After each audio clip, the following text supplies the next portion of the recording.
Reaves with biggermsp.com, and I'm recording interviews with some of the smartest people I know, asking them how they see the cloud computing future changing the managed services business model. Harry Brelsford is the founder of SMBNation.com. More recently, he's the founder of O365Nation.com.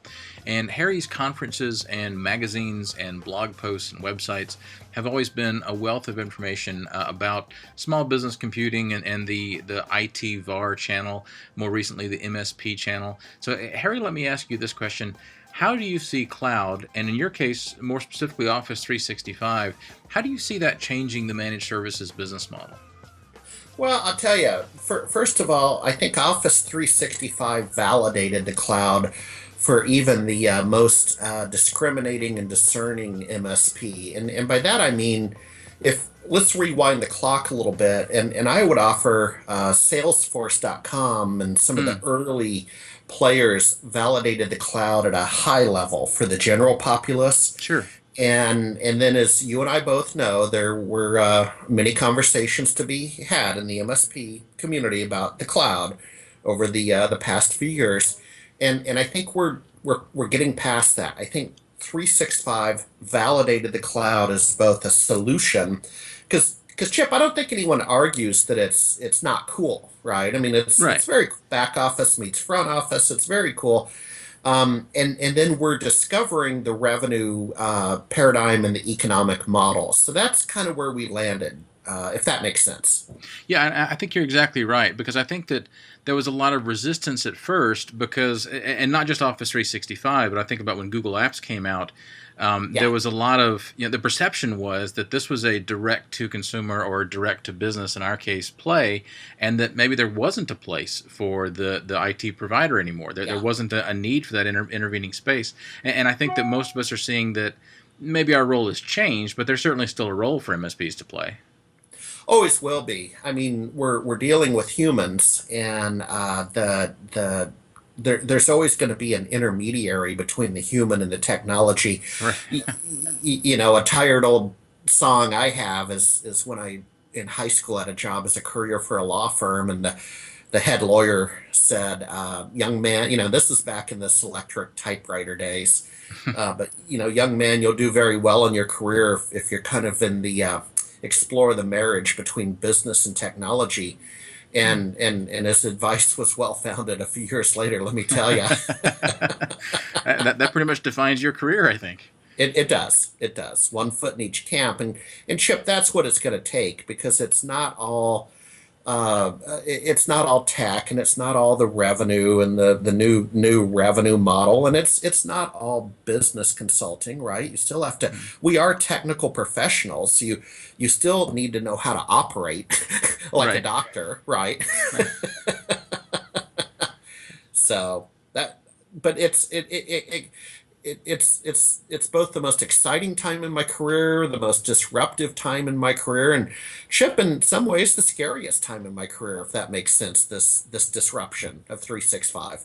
Yeah, I think that's fair. And I think, it's also fair to say that for any of us that got into technology, I guess it's kind of hindsight, but we should have known what we were in for, because technology doesn't stand still. There's always something new out there. Always will be. And, I'm having better conversations. I would say we're starting to ascend the maturity continuum in the MSP community.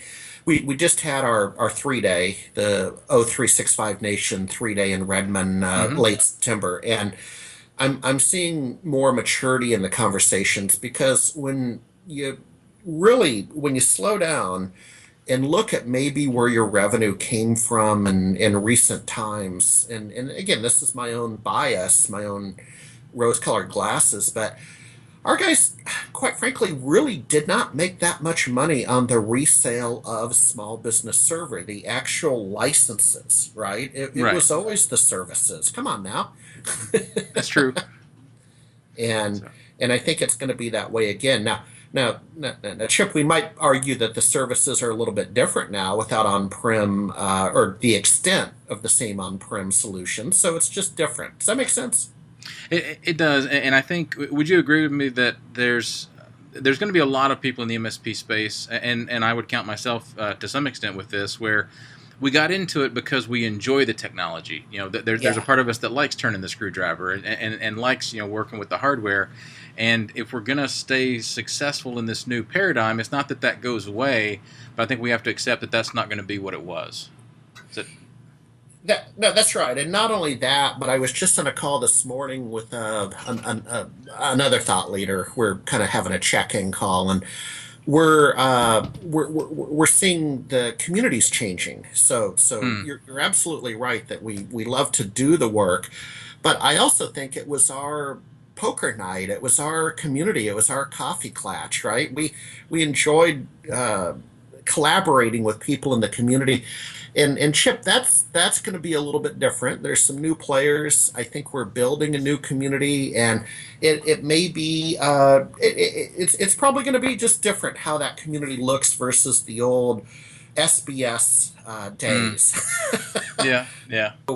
Maybe a couple of thoughts on how to be successful at 365. I did a three-part blog series. If your audience would like to go to o365nation.com and look up my three-part on moneymakers. But basically, and nowhere do I really talk extensively about the ongoing 6% commission from Office 365. Let's just put that over here for a minute, okay? Or here. Hmm, And talk about what else can we do. So Chip, there's clearly a 24 to 36 month window for migrations.